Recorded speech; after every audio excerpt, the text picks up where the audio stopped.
नमस्कार, स्वागत है आप सभी का हमारे चैनल मेक पीसी मीजियर में। और आज हम लोग शुरू करने वाले हैं लहासा की ओर, जो कक्षा 9 का दूसरा पाठ है और इसे लिखा है राहुल सांकृत्यायन ने। इनका जो मूल नाम है, असल नाम है, वो केदार पांडे है और ये इनका जो जन्म है 1993 में हुआ है, 1893 में।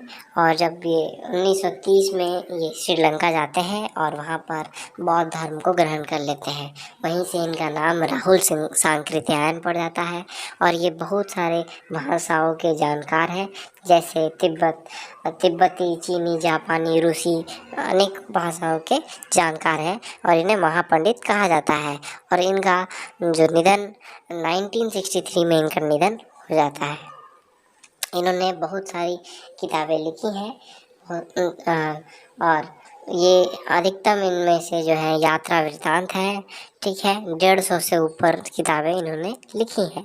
और यह जो है लहासा की ओर, वही एक कहानी है जो ये प्रथम बार तिब्बत जाते हैं और दूसरी बार जब ये तिब्बत जाते हैं तो इन दोनों में कंपैरिजन करके ये बताते हैं तिब्बती समाज कितना बदल गया है और वहाँ पे क्या क्या बदलाव देखने को मिल रहे हैं, ठीक है। ये जो अंश है कविता का, जो ये कहानी का जो ये अंश है, वो प्रथम तिब्बत यात्रा से ली गई है। और उन्होंने ये यात्रा 1929 और 30 के बीच में की है, ठीक है। तो उस समय जो है भारतीयों को तिब्बत जाने की अनुमति नहीं थी, तो इससे बचने के लिए उन्होंने भिखमंगे का वेश धारण करके वो गए हैं तिब्बत।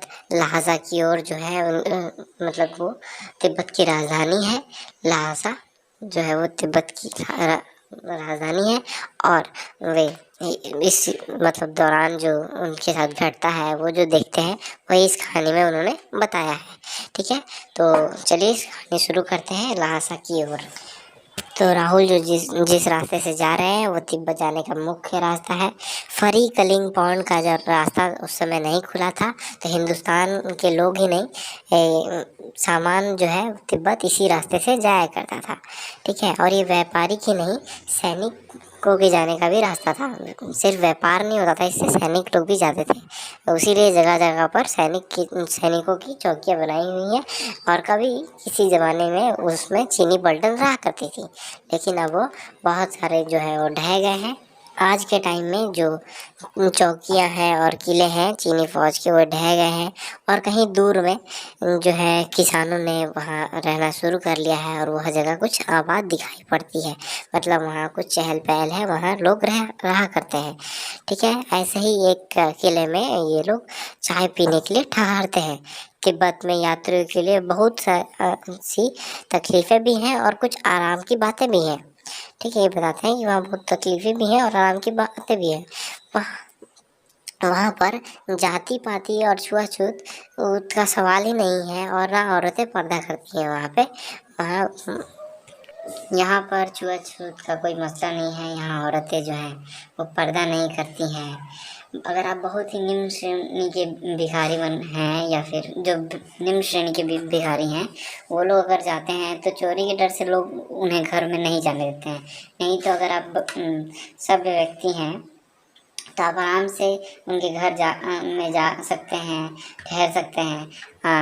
भले आप कितने भी मतलब आप अपरिचित हों तब पर भी अपने झोले से आप चाय निकाल करके दे सकते हैं। वहाँ की जो घर की औरतें हैं वो उसे पका देंगी। मक्खन और नमक सोडा भी दे सकते हैं, उसे वो लोग कूट करके, क्रशर में कूट करके वो लोग दूध के रंग का चाय बना देंगी, ठीक है। अगर आपको डर है कि मेरा जो मक्खन है ऊपर नहीं डलाएगा, तो आप खुद जा करके चाय पका सकते हैं, उसको कूट सकते हैं, मक्खन को इसमें डाल सकते हैं, ठीक है। नहीं तो जो घर की औरतें हैं वो लोग मिट्टी के टोटीदार बर्तन, अर्थात जो कुल्हड़ होता है, उसमें हम लोग आपको चाय बना करके दे देंगी। जब उस किले से वे लोग जाने लगे तो फिर उसी दिन थोडला के पहले जो आखिरी गांव पड़ता है, थोडला जो जगह है, एक जगह है, उससे पहले जो गांव पड़ता है उसमें वो लोग पहुंच गए। यहाँ पर भी सुमति है, इनका दोस्त है राहुल का। तो सुमति के जान पहचान के लोग रहते थे, भिखारी होने पर भी ये भिखारी होने पर भी इनको अच्छी जगह मिल गई रहने के लिए। परंतु जब 5 साल बाद ये एक सभ्य व्यक्ति के वेश में आए तो उन्हें कोई जगह नहीं मिली। 5 साल बाद ये पैदल नहीं, भिखमंगे के वेश में नहीं, एक सभ्य व्यक्ति के वेश में घोड़े पर चढ़ कर आए थे, तब भी इनको जगह नहीं मिली। तब इन्हें एक गरीब झोपड़ी में रहने को मिला। ठीक है, तो ये ऐसा इसलिए हुआ क्योंकि उस समय का जो वृत्ति था, जो आदमी का जो नेचर था वो चेंज हो गया था। ठीक है, क्योंकि शाम को ही ये लोग छड़ वहाँ का एक मदिरा है, मतलब कि एक पेय है जो कि पीने से नशा होता है। तो ये पी करके वहाँ के लोग होश में नहीं रहते थे। इसीलिए होश में नहीं रहने का अर्थ आता है कि उस समय ये लोग जो है पी करके एकदम टुन रहते थे और कोई सूझबूझ नहीं रहता था। इसके बाद क्या होता है कि ये लोग जो है डांडा थोड़ला, ठीक है, ये जगह का नाम है, उसको पार करना था। ठीक है, और ये सबसे विकट मतलब सबसे बड़ा प्रॉब्लम था क्योंकि 17-18 फीट की ऊंचाई पर था ये।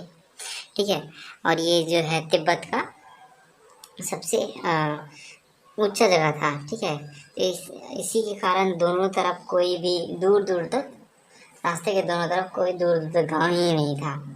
ठीक है, नदियों के मोड़ और पहाड़ों के कोनों के कारण बहुत दूर तक आदमी दिखता ही नहीं था। फिर यहाँ पर जो है डाकू लोग भी रहते थे। तिब्बत के गांव में अगर चोरी हो जाए, अगर मर्डर हो जाए, कत्ल हो जाए तो वहाँ सज़ा भी मिलती थी। लेकिन यहाँ कोई लोग ही नहीं रहता तो सज़ा कौन देगा, उसका गवाह कौन रहेगा। ठीक है, इसी का मतलब ये इतना निर्जन स्थान था कि अगर आदमी मर जाए तो किसी को परवाह नहीं। ठीक है, सरकार जो यहाँ की है वो खुफिया विभाग और पुलिस पर उतना खर्च नहीं करती। वहाँ के गवाह भी, वहाँ पर जो है गवाह भी नहीं मिलेगा उतना।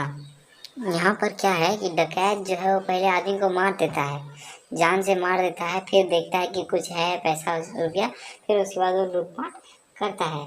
यहाँ हथियार का कानून ना होने के कारण यहाँ पर लोग जो है, ये लोग क्या करता है कि बंदूक को लाठी की तरह लेकर के घूमता है। अगर डाकू जान से नहीं मारेगा तो उसके प्राण पर भी खतरा आ जाएगा। गांव में पहुंचते ही पता चला कि पिछले ही साल थोड़ला के पास खून हो गया था। शायद खून से हमें उतना परवाह नहीं था, इन लोगों को परवाह नहीं था क्योंकि लोग भीख मांगने के वेश में था। जहाँ भी वैसा शक्ल देखता था तो टोपी उतार करके भीख मांगना शुरू कर देता था। ठीक है, लेकिन पहाड़ की ऊंचाई, मतलब यहाँ पे इतना कष्ट था, प्रॉब्लम था कि पहाड़ की चढ़ाई भी करना था, पीठ पर सामान लाद कर ये लोग कैसे चलते। और अगला पड़ाव 16-17 मील से कम नहीं था। तो राहुल जी जो हैं, राहुल वो सुमति से कहते हैं कि यहाँ से लड़कों तक के लिए 2 घोड़े कर लो, सामान भी रख लेंगे और चढ़ चलेंगे। अगले दिन क्या होता है कि ये लोग घोड़ा ले लेते हैं और डांडे पहुँचने से पहले ये लोग क्या करते हैं कि चाय पीने के लिए ठहरते हैं। दोपहर तक ये लोग डांडे की चोटी पर पहुँच जाते हैं। ठीक है, तो ये लोग समुद्र तल से 17-18 हज़ार फीट ऊपर रहते हैं और उनकी दक्षिण की तरफ पूरब से पश्चिम की ओर देखने पर हिमालय के श्वेत पहाड़ दिखाई देते हैं। ठीक है, भेटे की ओर दिखने वाले जो पहाड़ हैं उन पर जो सफ़ेद चादर है बर्फ़ की वो नहीं दिखाई देती है, वो नंगे हैं और ना ही कोई हरियाली दिखती है। ठीक है, उत्तर की तरफ बहुत कम बर्फ वाली चोटियाँ दिखाई पड़ रही हैं। सर्वोच्च स्थान पर जो है डांडे के देवता का स्थान है, जो पत्थरों के ढेर से जानवरों के सींग और रंग बिरंगे कपड़े की झाड़ियों से सजाया गया है। इसके बाद ये लोग को अब उतरना था पहाड़ से, तो फिर मतलब जो चढ़ाई थी वो बहुत ज़्यादा मुश्किल नहीं थी, उनके हिसाब से बहुत ज़्यादा मुश्किल नहीं थी, लेकिन जितना कि उतरना मुश्किल था। ठीक है, तो ये उतर रहे थे और 1-2 लोग इनके साथ भी चल रहे थे। ठीक है, तो इनका जो घोड़ा है वो थोड़ा धीमा हो गया। इन्होंने समझा कि चढ़ाई की वजह से थक गया है, ठीक है। तो ऐसा झूम झूम के चलने लगा कि इनको पता ही नहीं चल रहा था कि ये आगे बढ़ रहे हैं कि पीछे बढ़ रहे हैं, ठीक है। तो इन्होंने जब जोर लगाया तो और घोड़ा जो इनका और सुस्त धीरे होने लगा। एक जगह फिर क्या होता है कि ये जैसे तैसे करके पहुँचते हैं। तो एक जगह क्या होता है कि देखते हैं 2 रास्ते जो हैं वो खुल रहे हैं। उन 2 रास्तों में इन्होंने बाएं वाला ले लिया। मील 1.5 मील ये चले तो चले गए आगे, तो एक घर मिला। वहाँ पूछते हैं कि लड़कोर जाने का जो है जगह, वो रास्ता है वो कौन सा है। तो बोलते हैं कि उनको पता चलता है कि गलत रास्ता आ गए हैं। फिर ये वापस जाते हैं। फिर गांव से मील भरी दूर था तो सुमति इनको दिखता है कि इंतजार करता हुआ, ठीक है। तो सुमति जो था वो मंगोल का था और उसका मुंह वैसे ही लाल, मंगोलियों का जो है मुंह लाल होता है, तो वैसे ही गुस्से से इसका मुंह और लाल हो गया था। सुमति इनको गुस्से से कहता है कि तुम्हारे इंतजार में मैंने 2-2 का टोकरी कांडे फूंक डाले थे, 3-3 बार चाय को गर्म कर दिया। तो ये नरमी से जवाब देते हैं कि देखो ना मित्र, मेरे को घोड़ा ही ऐसा मिला है, मैंने तो रात तक आने का अनुमान लगाया था। इसे सुनकर सुमति का जो गुस्सा है उतना, जितना जल्दी आया था उतना ही जल्दी चला भी गया, ठीक है। तो वो लड़कोर में एक अच्छा जगह ठहरे थे। यहाँ पे उनके यजमान थे। पहले इन लोगों को चाय सत्तू मिला और फिर रात को थुक्पा मिला। थुक्पा जो होता है वो चावल या फिर सत्तू के साथ मूली मिला करके कोई डिश होती है, वो खाते हैं तिब्बती लोग, ठीक है। इसके बाद पहाड़ को, ऊंची पहाड़ी को पार करके तिड़री के विशाल मैदान में वो लोग पहुंच गए। और ये ऐसा प्रतीत हो रहा था जो पहाड़ों से घिरा हुआ एक टापू हो, ठीक है। और जो घिरे हुए पहाड़ थे, इन्हीं पहाड़ों का नाम था तिड़री समाधि गिर, ठीक है। आसपास के गांव में भी सुमति के जो यजमान थे, दोस्त जान पहचान वाले थे, ठीक है। सुमति जो है वो गड़े जो हैं वो एक विशेष प्रकार का कपड़ा है जो बोध गया से सुमति लाए थे, जो मंत्र पढ़ा हुआ कपड़ा है या फिर धागा, ठीक है। तो गढ़े जो है वो अपने यजमानों को देने जाता था। तो ये ख़त्म ही नहीं होते थे, क्योंकि जब वो ख़त्म हो गए थे तो कोई सा भी कपड़ा लेकर के उसे बोध गया का बता करके लोगों को दे देता था, ठीक है। तो सुमति जो है वो अपने यजमानों के पास जाना चाहते थे, लेकिन राहुल उन्हें जाना नहीं देना चाहते थे, क्योंकि उन्हें लगा कि ये जाएंगे तो हफ्ता भर उधर ही लगा देंगे। तो इन्होंने कहा कि जिस गांव में ठहरे हैं उसी गांव में बांट दीजिए, ठीक है, आसपास के गांव में मत जाइए। इसके लिए लहासा पहुंचते ही राहुल जी ने उनसे पैसा देने का वादा किया। सुमति ने स्वीकार किया। दूसरे दिन ये लोग गाड़ी खोजने के लिए खोजने की कोशिश करते हैं, लेकिन इन्हें लगता है कि सवेरे हम आते तो अच्छा होता। लेकिन अब 10-11 बजे की तेज़ धूप थी। तिब्बत की धूप भी बहुत कड़ी होती है, ठीक है। तिब्बत की धूप भी बहुत कड़ी होती है।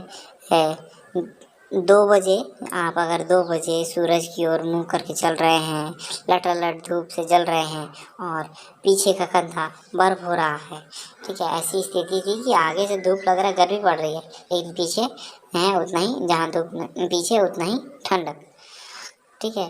फिर उन्होंने क्या किया कि पीठ पर अपने अपने सामान लादे और डंडे हाथ में लिए और चल पड़े। सुमति के परिचित तिड़ली में भी थे, लेकिन वह एक और यजमान से मिलना चाहते थे, इसीलिए उन्होंने शेर विहार की ओर चलने के लिए कहा। सॉरी, यहाँ गलती हो गई, शेर विहार नहीं, शेखर विहार, ठीक है, शेखर विहार चलने के लिए कहा। तिब्बत की जो ज़मीन है वो छोटे बड़े जहांगीरों में बटा हुआ है और इन जहांगीरों का बहुत ज़्यादा हिस्सा मठों मठों के पास है, के हाथ में है, ठीक है। अपनी अपनी जहांगीर में हर एक जहांगीरदार कुछ खेती खुद भी करता है, ठीक है। इसके लिए मजदूर बेगार में मिल जाते हैं। खेती का इंतजाम देखने के लिए वहाँ कई भिक्षुक भेजा जाता है, जो जहांगीर के आदमियों के लिए राजा से कम नहीं होता। शेखर की खेती के मुखिया भिक्षुक से बड़े भद्र पुरुष हैं। नमस्ते उनका नाम है, बहुत ही भद्र पुरुष है, अच्छे पुरुष है। वह बहुत प्रेम से मिले, हालांकि उस वक्त मेरा भेष ऐसा नहीं था कि उन्हें कुछ भी ख्याल कराना चाहिए था। यहाँ एक मंदिर था जिसमें इस मंदिर में कंजूर मतलब बहुवचन अनुवाद की हस्तलिखित 103 पोथियाँ रखी थी। मेरा आसन भी वहीं लगा। वह बड़े मोटे कागज पर अच्छे अच्छे अक्षरों में लिखा हुआ था।